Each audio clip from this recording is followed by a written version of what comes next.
All right, welcome back to the RETCON 2021 Multifamily Summit. I hope you're having an awesome time so far. Our next panel is titled Resident Experience, Technology as a Tool for Tenant Satisfaction. Please join me in welcoming our panelists to the virtual stage. Thanks so much, Patricia. And this conversation here that we're going to have today is focused, as Patricia said, on the resident experience. And this is the topic that I'm particularly passionate about in terms of, hey, what is the resident experience? How do different operators define it across their portfolios? And more importantly, what is the business impact across multifamily communities of focusing on the resident experience? And so I am super excited today to be joined by a great group of panelists, all that intersect and touch multifamily in different ways. And I thought it would be good to start out with having everybody give a brief introduction. So Cindy, on the virtual panel here, you are seated next to me. So if you don't mind, could you start us out with an intro? Sure, I'd be happy to, Nick. My name is Cindy Clare. I'm the Chief Operating Officer for Bell Partners.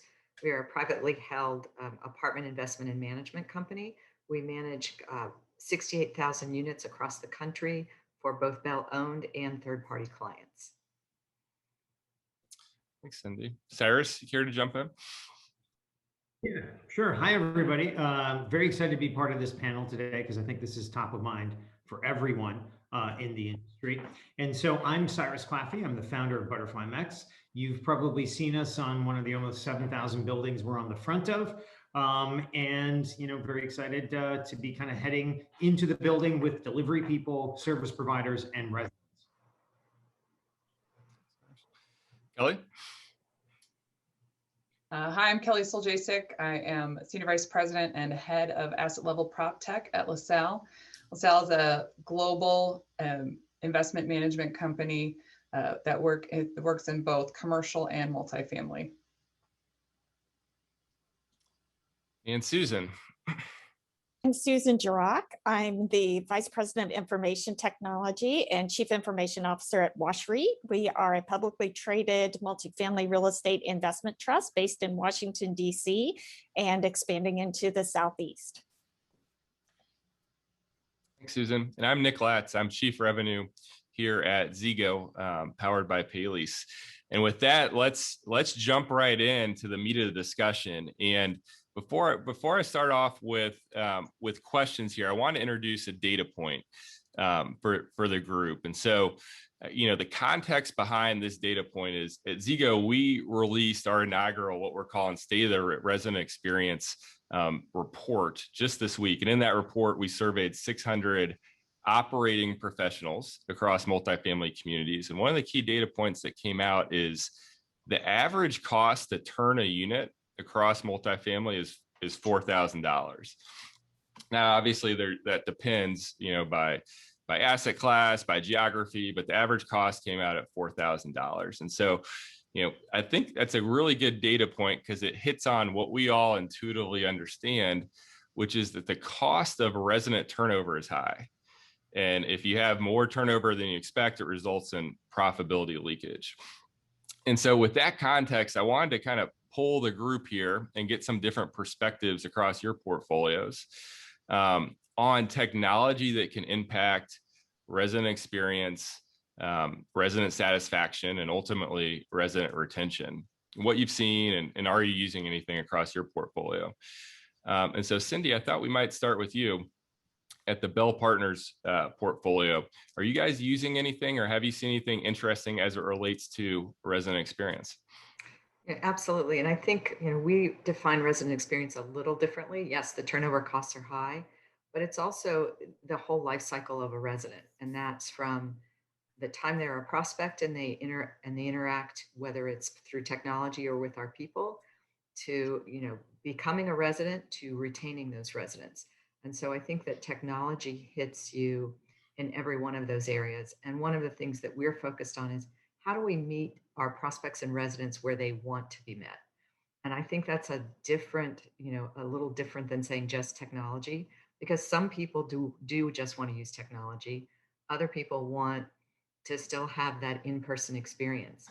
Equally as important for our vendor partners is the experience that our associates have as well.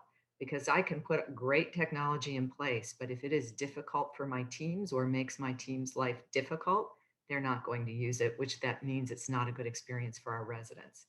So we have started using AI tools. We have chatbots on our websites. We have AI tools for lead management. We're doing virtual tours.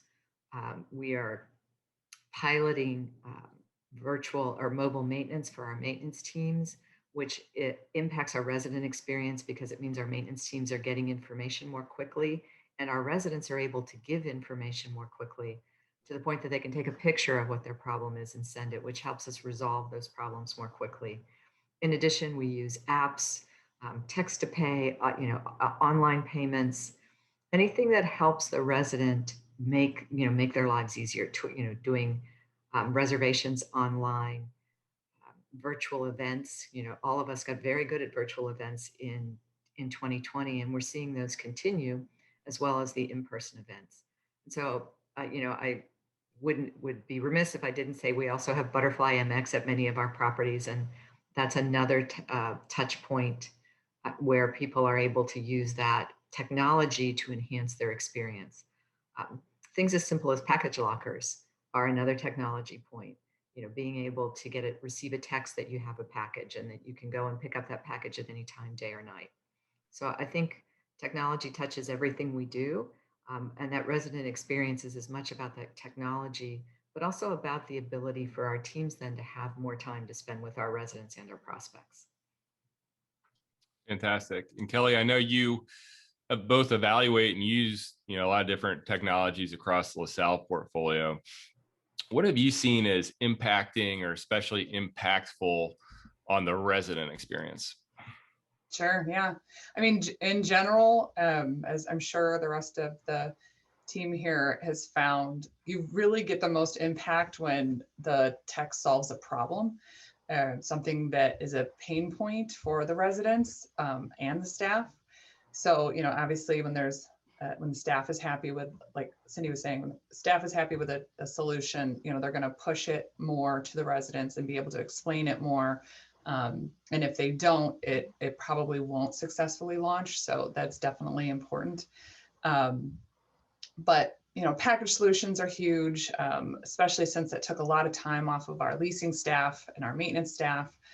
So having some sort of package solution set up has obviously been a big win in the recent years. Technology for smart homes, for keyless entry, amenity reservations, concierge services, software. There's so many new pieces of software that the residents are really loving. There's new software now that allows renters to gain credit toward their credit score for on-time rental payments. There's just so much in the market right now. It's definitely hard to keep up. Yeah. Great. Question for the group specifically around resident satisfaction as part of the overall resident experience. And communities are starting to measure, in some cases, resident satisfaction as a leading indicator ultimately of retention. And so curious, does anybody here have any experience kind of managing resident satisfaction across your portfolios, or seen other portfolios that are systematically trying to go about measuring resident sat? I mean, I'm happy to jump in. We use surveying for our residents as multiple touch points. But in addition, we are very focused on our Google scores because, quite frankly, the Google scores are what residents look at as well as prospects. But we survey both our prospects as well as our existing residents. We do surveys after a maintenance request so that we can track that data, see how our teams are doing, make sure that our resident satisfaction scores are high. And we use those then to make determinations, where do we need to focus? Are we seeing it's taking too long, for example, for maintenance to get something done? Or are we seeing a particular problem? Like do we need parts, or is there a particular appliance that isn't working well, something like that? But it is focusing on how do our residents perceive us? And then again, on the Google scores, it is asking, if you go into any retailer or restaurant these days, you're going to get asked to fill out a survey. Well, we need to do the same thing and we've been very focused on that at Bell, is getting our Google scores up, because we know that our prospects and our residents look at those Google scores probably more than they do anything else at this point.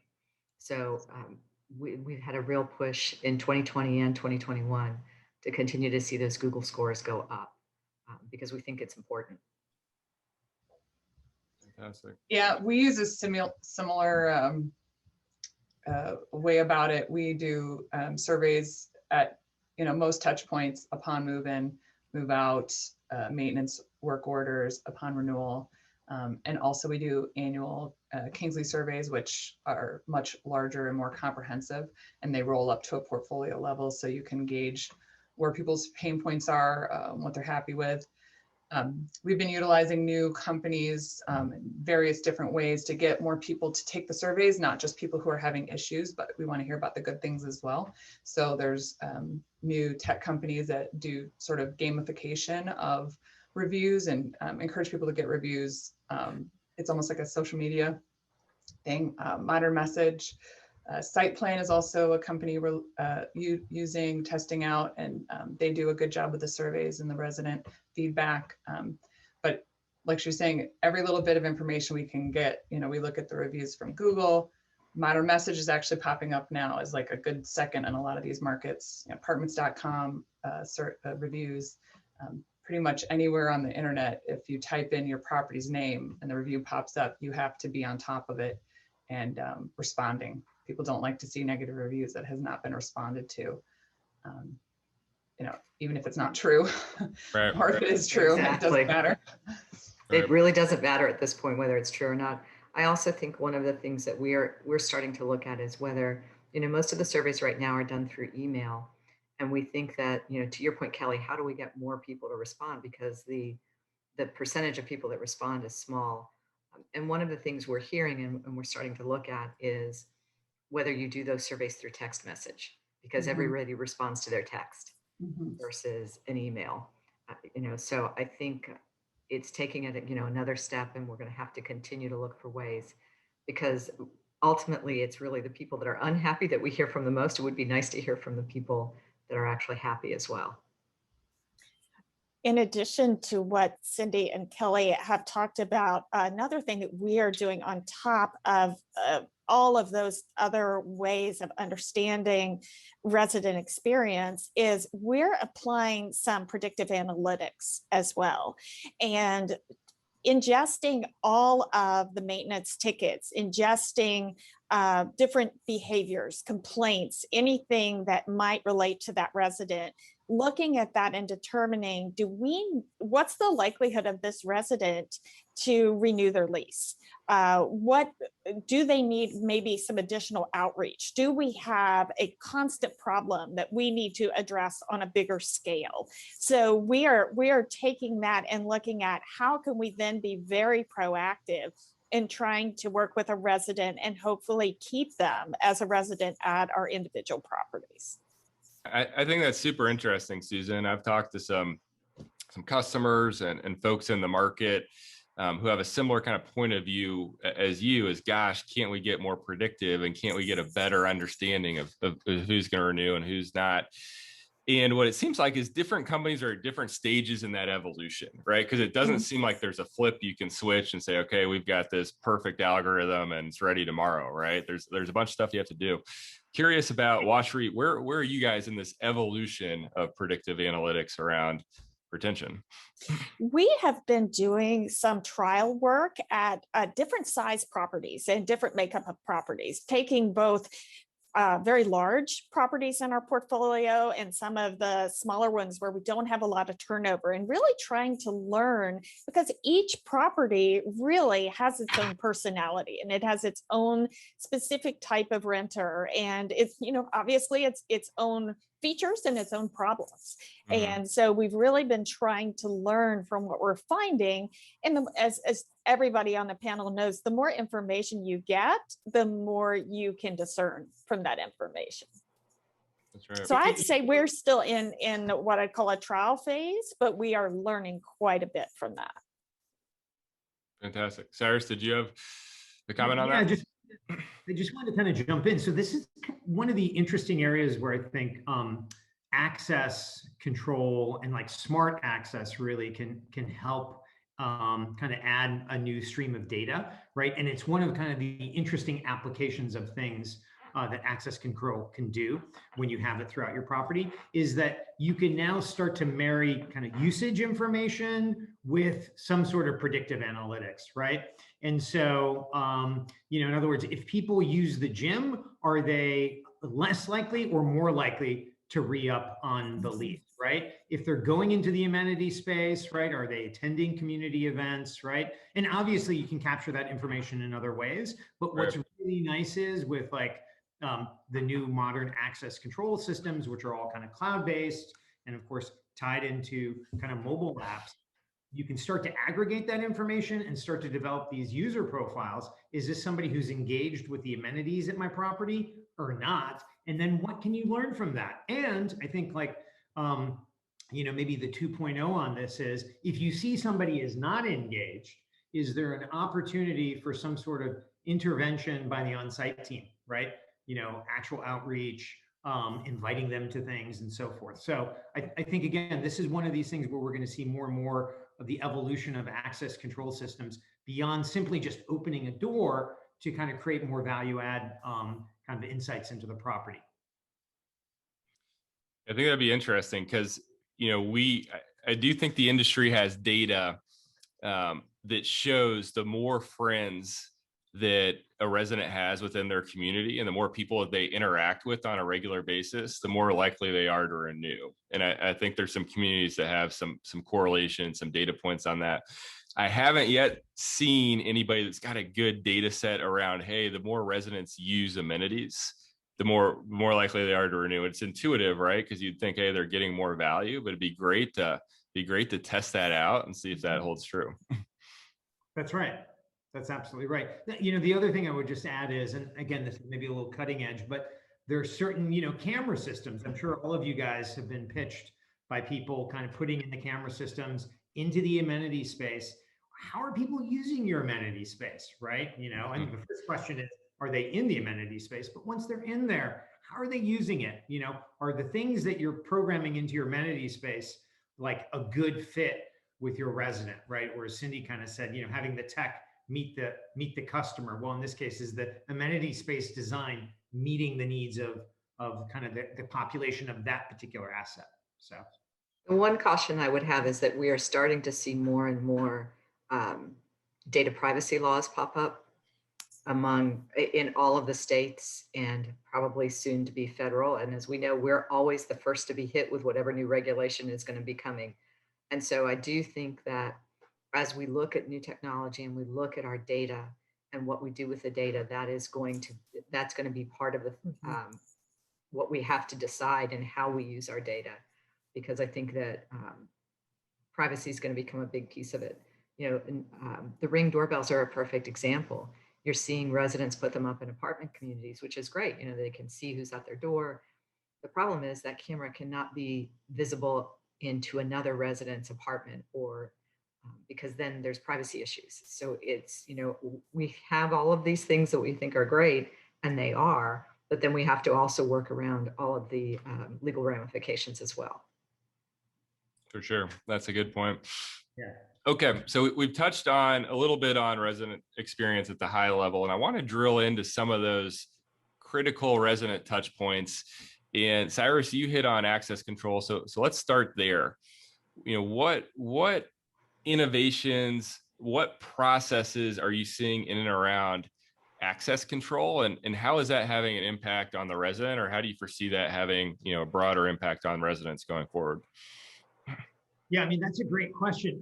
So there's kind of two vectors to this. I think the backdrop is, thanks to Amazon, we expect everything today, right?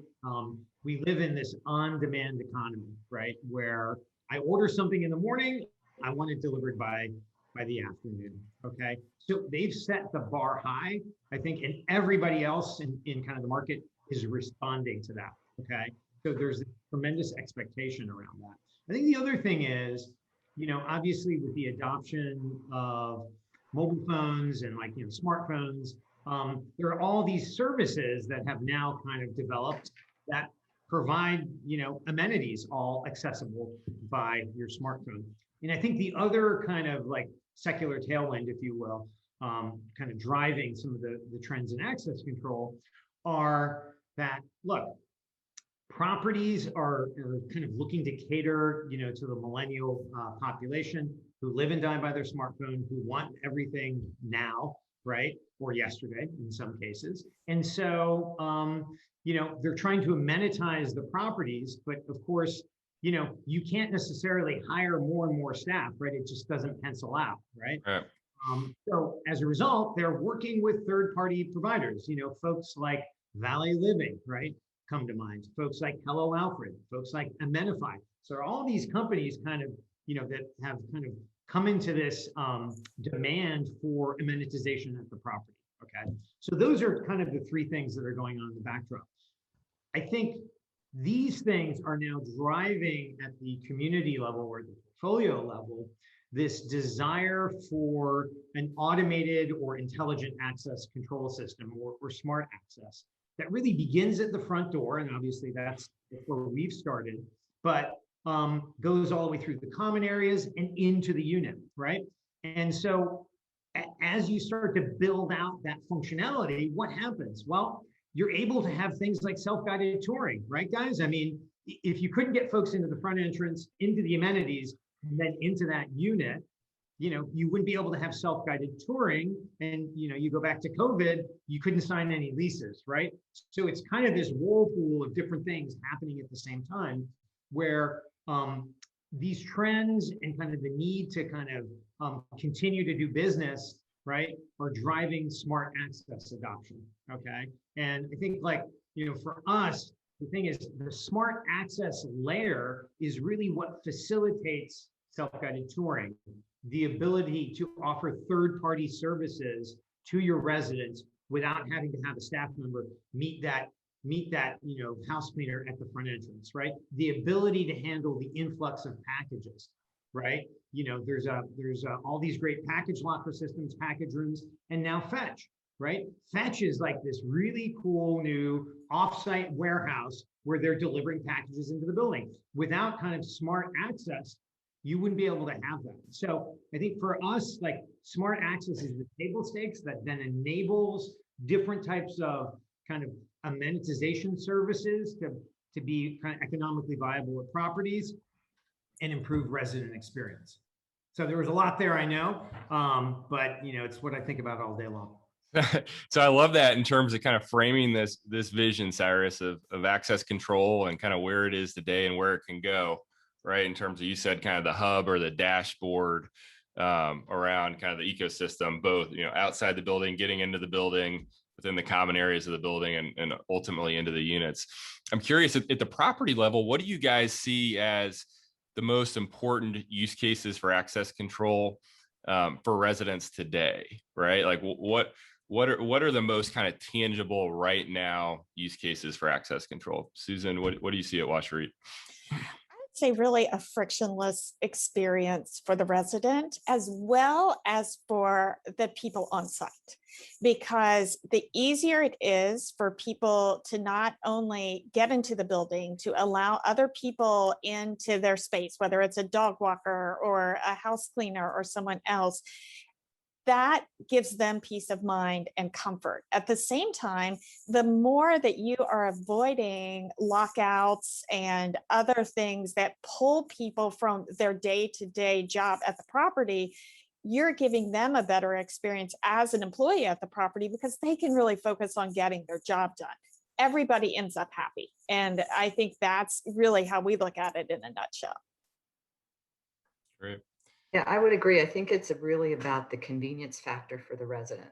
When you have controlled access buildings, letting people in, the ability for the resident to view who's coming into the building and to allow in their delivery services, their dog walkers that you can give them a certain time period that they're allowed in the building.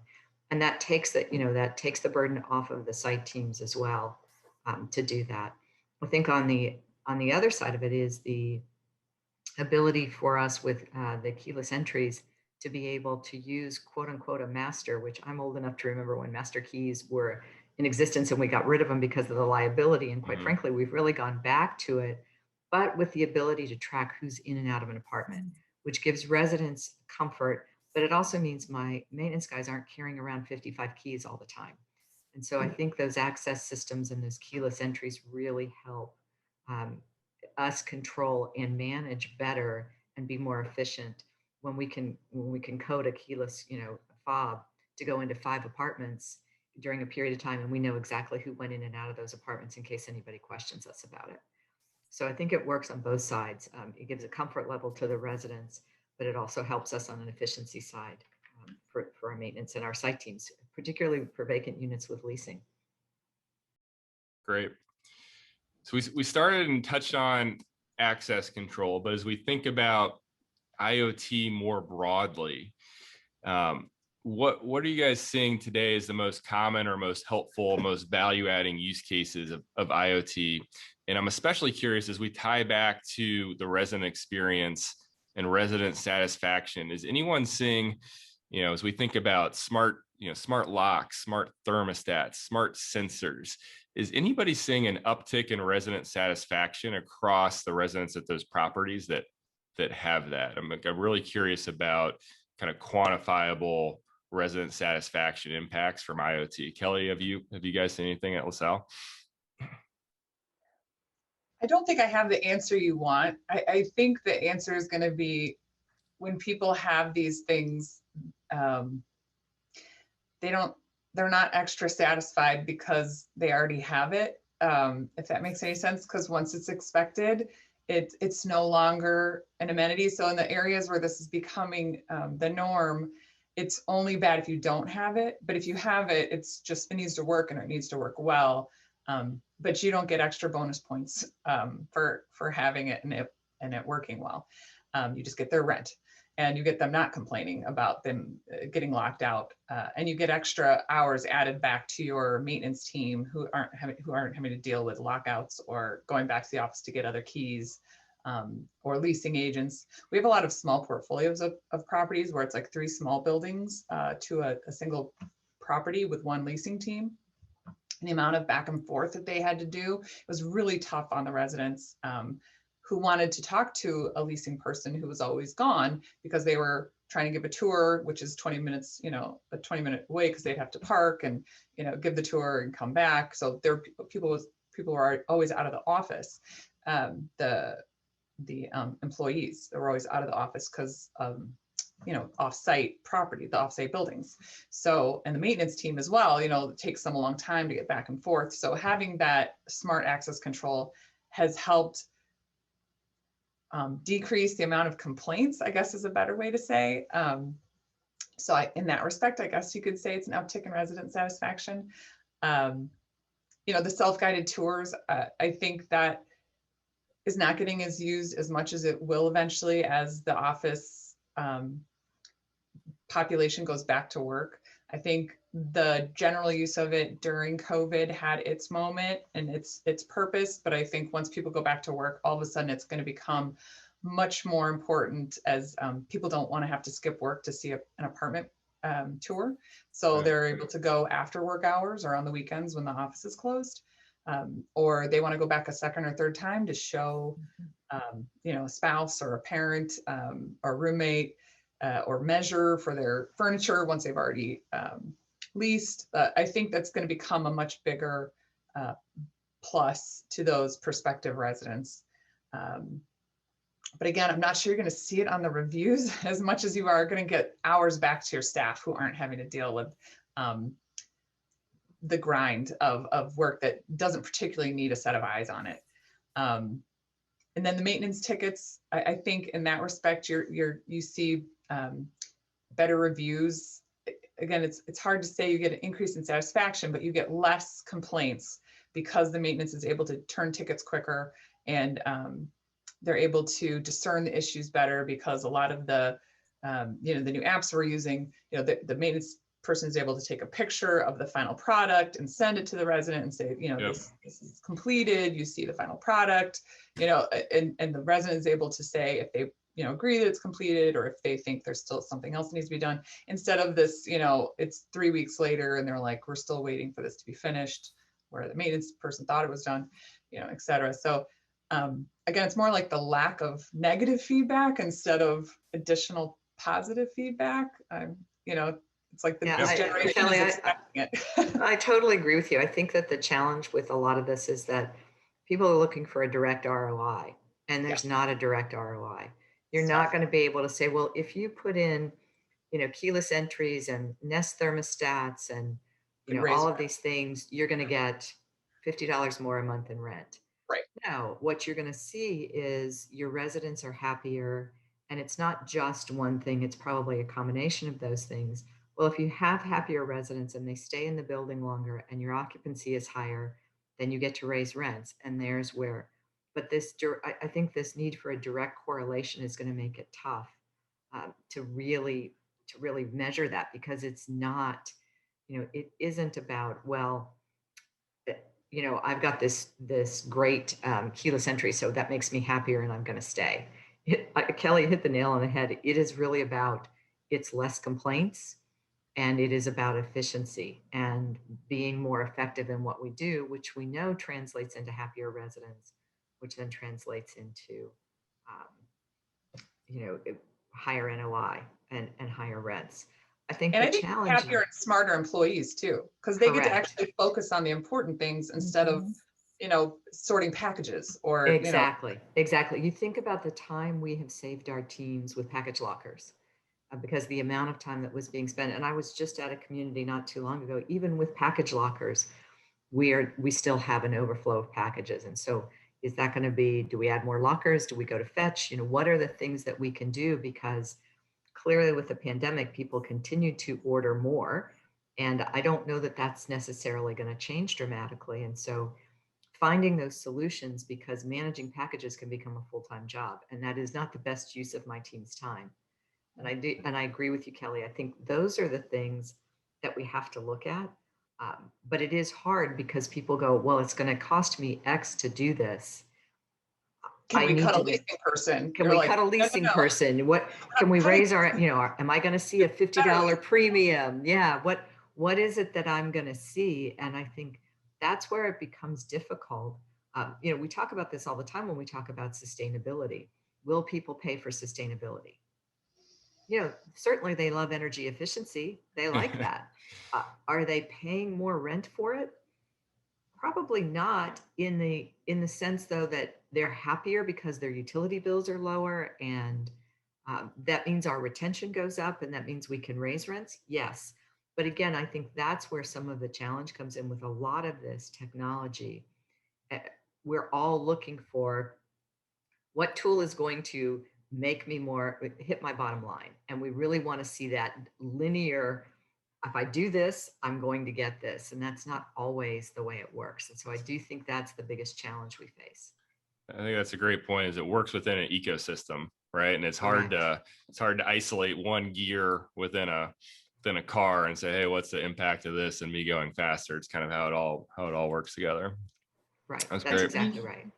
Nick, I would say I wouldn't say this necessarily impacts resident experience, but one of the things that we've been looking at is leak detection, and being able to know very quickly when there is a water leak somewhere in either an occupied resident space or a vacant space, and being able to address that quickly before there are damages, before there's water waste. I don't know that can directly correlate, but it certainly, helps us avoid additional costs, avoid additional frustration for people. And, it's something that I feel like we can probably point over time to the bottom line, how that is a positive impact for us. On the preventative maintenance side. Yeah, that makes sense. Yeah. Fantastic. So I wanted to kind of pivot on one thing and drill into one thing you said, Cindy, which is kind of touching on the employee side and how this fits into all of this, right? And so the second data point that I wanted to introduce is 33%. And so 33% is the annual employee turnover within property management, on-site property managers, which is higher than other industries. It's a big problem in this industry. And so how much does employee satisfaction impact resident satisfaction? That's the question. Oh, Susan, do you have a huge. perspective on that? Oh, I think it's quite significant. If an employee enjoys what they do, if they have time to do their job and to do it well and to not feel pulled in 100 different directions and have angry residents and angry regional managers and everything else, they're gonna stay. They're gonna enjoy what they're doing. They're gonna feel a part of things, and it's automatically going to result in a much happier resident population as well. Yeah, I agree. And I mean, just in general, not just for employees in real estate, but in general, no one wants to do monkey work that can be automated, right? Everyone wants to feel like they're making a difference and making a positive impact and doing a good job. Whereas things that get automated with new AI systems and the package solutions and apps that can be done, it really allows the employees to focus on becoming a better, whatever their position is, whether it's maintenance or leasing or management, or to grow and take on additional roles. I know in my properties, it's always, the maintenance techs are trying to learn from the maintenance supervisor and, constantly move up. And the leasing agents are trying to learn from the assistant manager, and the assistant is trying to learn from the manager. And that becomes really difficult when they're bogged down with inefficient systems, right? Once we pull away most of those inefficient systems that can get automated, it really allows them to grow and bloom and, become the better employee that they, if they make the effort, they're trying to be, which in general, I think people will, if you give them the opportunity and they feel like they're making a difference and not just, pushing buttons or sorting mail. I agree with all of that. And especially, I think and the maintenance people, oh my gosh, you don't want unhappy maintenance people. Your residents will know it immediately. Exactly. You keep your maintenance people happy and pay them well. And it definitely, you will see that in your surveys. I also think it's, that it's one of the things as an operator you have to be very careful about is how much are you throwing at your teams. Technology is great, but I can't roll out 6 different new pieces of technology and they all require the training and they all require something new. I think that is one of our biggest challenges is we have to be very careful about technology overload, because if the teams can't use it or they're overwhelmed, they may think the tools are great, but if they're overwhelmed by all of it, then they're frustrated. And just what Susan and Kelly said, unhappy people clearly, because we are such a people business, impact our residents and impact what happens in performance. And so I think it's balancing those. And one of the things we've done is started using some of our technology with our training. We have AI tools on a lot of our software, so that as people go through training, and then when they go through, a chatbot will come in and say, "Can I help you with this?" So, oh yeah, I remember now how to do this. I think again, the more we do those things to help our teams, the better our properties perform. Guys, I just want to kind of use this as another kind of, I guess, learning moment for the folks listening in today, which is the importance of having your tech kind of systems talk to each other. So, having a maintenance request platform, is great. When you tie that to electronic door locks, right, that kind of completes the system, because now the maintenance people can get in there, right, and kind of according to whenever the resident says they're not going to be in the unit, and fix the solution in a much more efficient way. So it allows them to kind of improve their productivity. And, anytime you're more productive, I think as a human, you're going to feel more satisfied, and you kind of, you bring that around to the customers you're dealing with, right? So it's by kind of taking the mundane things off of people's plate, as I think everybody said, but then also marrying systems in an intelligent way so that you get these complete workflows, can really be a game changer in terms of, I think, employee efficiency. And then if it all kind of trickles into residents are less unhappy, that drives retention, right? Well, and hopefully decreases your future capital needs if you're using it right and looking at it from a high level. Like for the maintenance systems, there's ones, that they're looking at rolling out where you can see on a map on your property where roof leaks have happened over the last 5-10 years, whatever it is.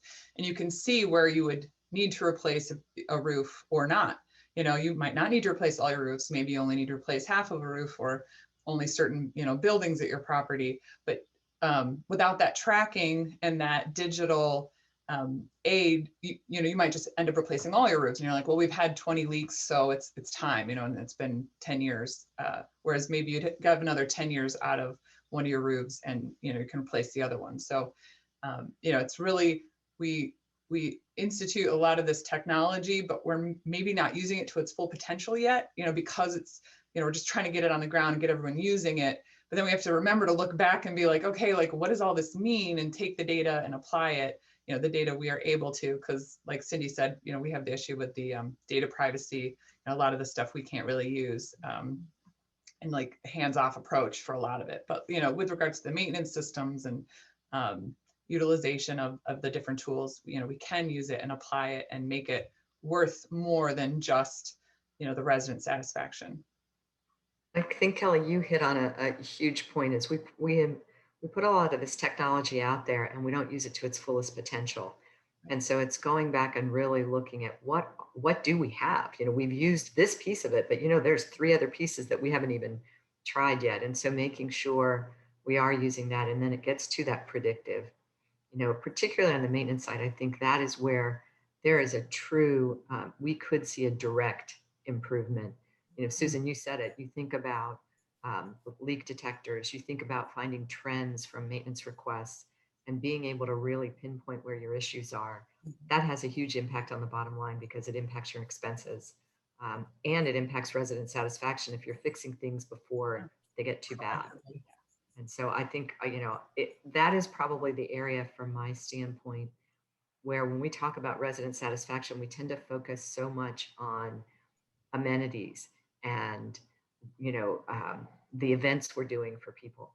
But truly, if we look at the maintenance and we can figure out how to improve our maintenance, that has far more impact. And you said it, Kelly, the people our teams, our residents interact with the most when they're the most upset are going to be our maintenance guys. So the more we can do to help improve that experience, I think the higher our resident satisfaction becomes.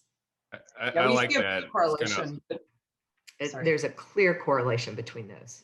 When there's a maintenance, a good maintenance person living on site, I see resident reviews go up very quickly. It's like, you know, having someone there, you know, at the drop of a hat who is happy in their job and people like them, it is amazing what that does to retention. Absolutely. And they know their name, right? Yeah, that's exactly right. That's exactly right. I mean, that makes a huge difference. And I do think, you know, it's funny when we think about maintenance, and we talk about technology and marketing and our PMS systems, but maintenance is kind of the last bastion where we're still doing things with, you know, pen and paper, so to speak. And so I think that, you know, looking at the mobile maintenance and, you know, some of the things you were talking about, Site Plan, Happy Co, there's a number of them out there, but that is a key to helping make our maintenance guys' jobs a little easier. And happier maintenance guys are going to stay with us because let's all face it, we can talk about turnover and, you know, Nick, you gave the 33%. When you start breaking down those numbers though, your highest turnover is in maintenance and leasing. Yep. And leasing, a lot of it is because it's an entry-level position and they're moving, you know, they're moving up or they're moving into something new. But maintenance, it's all about, I have lots of options. And if I'm not happy, somebody else is going to pay me more to move on. And so finding ways, you know, even one of the things we've done is found virtual training where they can actually do hands-on training, because sitting a maintenance guy in a classroom is not going to help him. But showing him how to fix equipment or get licensing is huge. And so I think any of that technology that we can help our maintenance teams makes a huge difference. I would think that's super important because, you know, like a car, the more familiar you are with the asset, right, the more efficient you're going to be. And like, as we all know, every asset's a little different. Everything is a little quirky, right? So keeping somebody who has that kind of institutional knowledge of your asset becomes more and more valuable over time. Exactly. We would get reviews where people would complain for the maintenance staff. Like, they're like, he's, you know, he thought he wasn't making enough money, so he had to leave, you know, why did you not treat him well? And you're like, oh my gosh, I can't believe that they're there's people that come out of the woodworks to support them. So your residents really care about these people. They're, you know, family almost, because they live in the same community for, you know, potentially years. And I mean, let's be honest, who do they see day to day? You know, if they're going to the leasing office, it's usually because there's a problem once they've moved in. But the maintenance guys, they see out on the property all the time. They see them in the hallways. You know, I think, not that they don't see our office teams, but you are absolutely correct. Those maintenance teams make or break us when it comes to resident satisfaction. I like this because this is just a great kind of tangible example of how employee experience impacts resident experience. And I like kind of where we're coming back to as we wrap up this discussion, because we've talked about, hey, you know, where can the future go in terms of access control and AI and predictive algorithms. And now we're kind of wrapping up kind of back at the basics, which is, hey, there's certain resident touch points and staff touch points that you just got to get right. So we talked a lot about maintenance. We talked earlier in the discussion about communications and how that's so critical as a building block. Any other just basic resident staff interaction touch points that we haven't hit on, which are just core basic building blocks?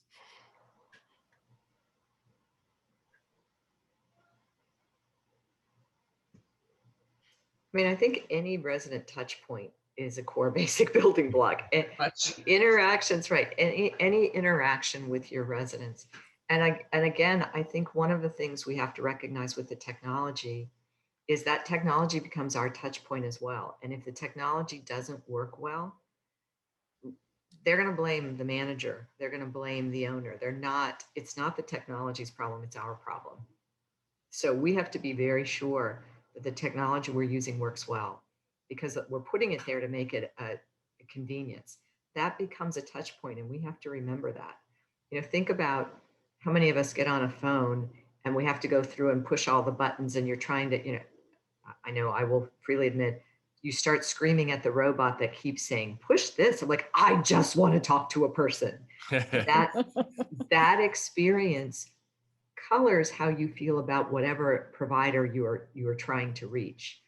Just like that experience happens with our prospects and our residents. If we don't make it easy for them, if it's not convenient, if it's difficult, or they talk to someone live and it's not a pleasant experience, all of those touch points impact how our residents feel about living in our buildings. Fantastic. Well, I think that's a pretty good place to wrap it up, which is don't forget about the basics, and it has to work. There's a lot technology can do, and it's so fun to think about everything that's possible, and there's a ton possible, but don't forget about the basics, and it has to work. I think that's the two things that I'm writing down here is takeaways.